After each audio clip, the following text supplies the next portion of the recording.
The Hunters Run Conservancy District was a mandate of the people.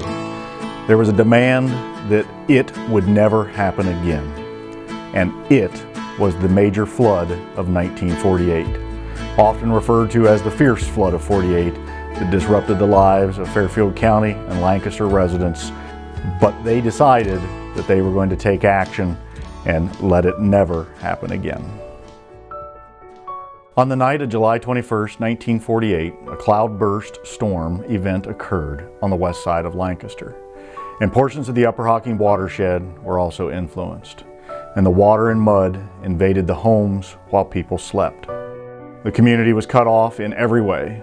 Phones were down, multiple US 22 bridges washed away.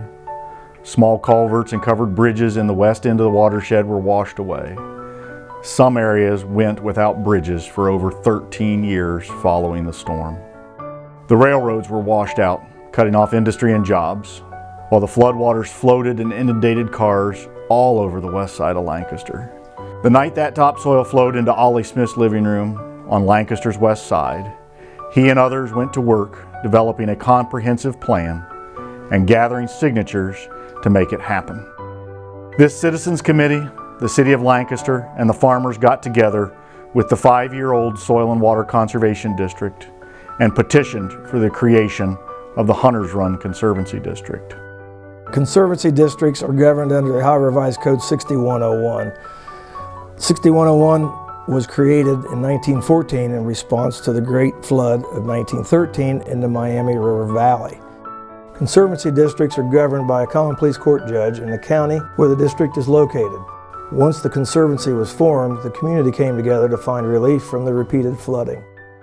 From across the entire watershed, farm families signed on to support conservation and flood control concepts for the entire Upper Hocking watershed. Those efforts to improve farming practices within the watershed reached halfway to Baltimore, near Carroll, halfway to Lithopolis, and around to Delmont, covering portions of 4 townships.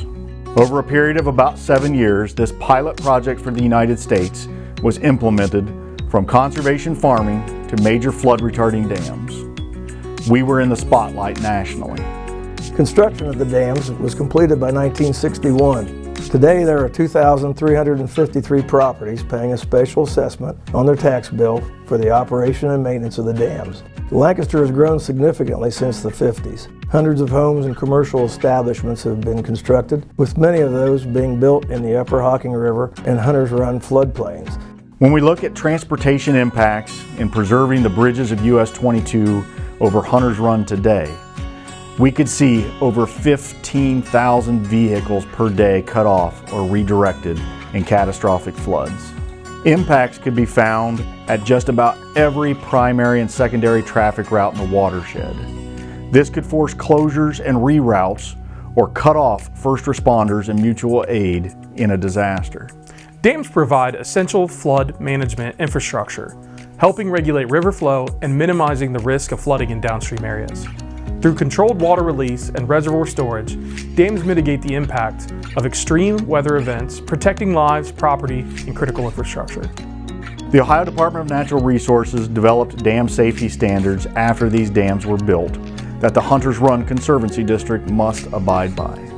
After 64 years, additional funding is needed for increased maintenance that will extend the life of the system. In addition, modifications are being planned for several of the primary flood control dams to meet current dam safety regulations. All property owners within the district will receive mail notification of the proposed assessment at or near the time of filing with the court. So the new assessment is dependent upon the court's approval, and once that's approved, it'll be on the first half tax bills in January. For Hunters Run Conservancy District, you'll see the words Hunters Run there.